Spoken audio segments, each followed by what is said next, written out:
idiopathic sudden sensorineural hearing loss. That is the topic for today. So this is defined as loss of 30 decibels or more at 3 consecutive frequencies within 3 days.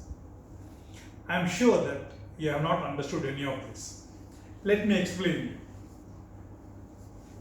Sound has got 3 characters. One is pitch, second one is loudness, and third one is quality. We will see the first two, which is important when it is related to this topic. Pitch, if I give an example, you will understand better. Children, when they are crying, they have high pitch.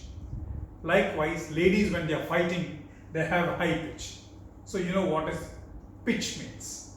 Now coming to loudness. Loudness means the volume is more. Like I am using a particular word, sidra, sidra, sidra. So the volume increase, that is loudness. So loudness is measured in decibels. So 0 decibel means it's complete silence. 60 decibels is normal conversation. I am talking now in 60 decibels. So whisper is in 30 decibels. So 60 decibels, a normal person, when he talks in 60 decibels, the affected person of idiopathic sudden sensorineural hearing loss, he hears a normal speech as a whisper. So now, if you go back to the definition, you can understand better. Loss of 30 decibels or more at 3 nearby frequencies within 3 days. That is the definition of this condition. And this is a medical emergency. Why I am telling you that is, if you don't start early treatment, he may lose his hearing. So the earlier the treatment, the better the treatment outcome. So first let us see the etiology for this. You have few etiologies which have written here. One is virus infection, second is vascular ischemia, the blood flow is less, third one is immunological disorder, and the new latest one is cellular stress pathway. Whatever the causes, the patient gets up in the morning and comes to us saying that he cannot hear from one side. That is a commonest presentation. Or they will not be able to express that they don't have an hearing loss. Instead they say, doctor, I have a feeling of blocked sensation. And when we examine them and do a test, we come to a diagnosis of sensorineural hearing loss. The other presentation, uncommon presentation, will be dizziness with a sound, ringing sound in the ear. These are the common presentations. So when you examine the patient, examination wise, everything is normal except for the investigation where you can come to a diagnosis.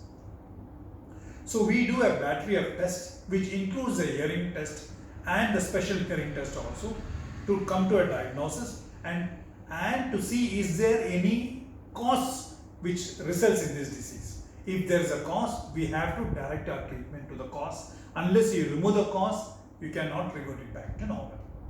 So we have a number of investigations, and last I have penned down MRI scan to rule out any mass lesion, I mean malignancy. So once the investigation part is over, we'll come to the treatment directly. Treatment, the only treatment available treatment is steroid administration. And that too, the earlier the treatment, the better the outcome. Steroids, it's got so many side effects, and one of the side effects are it increases the acidity. So if it happens so, the patient will not be able to take even this steroid or steroids. So along with that, we give antacids also. And as mentioned earlier the treatment means within 2 weeks, means the earliest within 3 days to 5 days, the best outcome. If you delay the treatment, if it is delayed more than 4 weeks to 6 weeks, then prognosis becomes very bad. Now, let me brief about steroids. Steroids we can administer in 5 different ways. Either it can be oral or injection or intratympanic or to the inner ear directly, intracochlear or sustained release system. So before we come to the different techniques, let me tell you the side effects of steroids. It has got so many side effects. I can tell you at least some 10 or 25, but a few common ones I'm going to show you now. The common ones are, it shoots up the blood pressure, it increases the blood sugar level, it can induce eye changes like glaucoma and can form cataract also. It can induce fracture like head of femur, head of humerus, avascular necrosis fracture, and skin changes. The patient can put on weight, appetite increases, hair fall, and so on. And all these are seen when the medication is taken for a long time. But in this condition, we are going to give a short term, and if at all it happens, it reverts back to normal as soon as you stop the medication. Now, going back to the different techniques, I've told you 5, let us go one by one. Oral medication, suppose the doctor gives you 60 milligrams. It is available in the dosage of 5 milligram tablet, 10 milligram tablet, and 20 milligram tablets. So, the doctor has given you 60 milligrams, he'll tell you, say, suppose like 4 tablets. So, 60 milligrams first 3 to 5 days, followed by 50 milligrams for 3 to 5 days. Why am 3 to 5 days? That depends upon the protocol of your ENT family ENT physician. He will tell you whether it's 3 days or 5 days. You just follow that. So you need to taper it. 60 milligrams first 3 to 5 days. Then 60 milligrams, 50 milligrams, 40 milligrams, 30 milligrams, 20 milligrams for next 3 to 5 days, and last 10 milligrams, then you stop it off. So you taper it off. That's how you need to take. And you need to take 1 shot in the morning, 1 tablet soon after your breakfast. Nothing in the afternoon, nothing in the night. That's how it has to be taken. That's about oral steroids. Now, coming to injections, you need to admit the patient.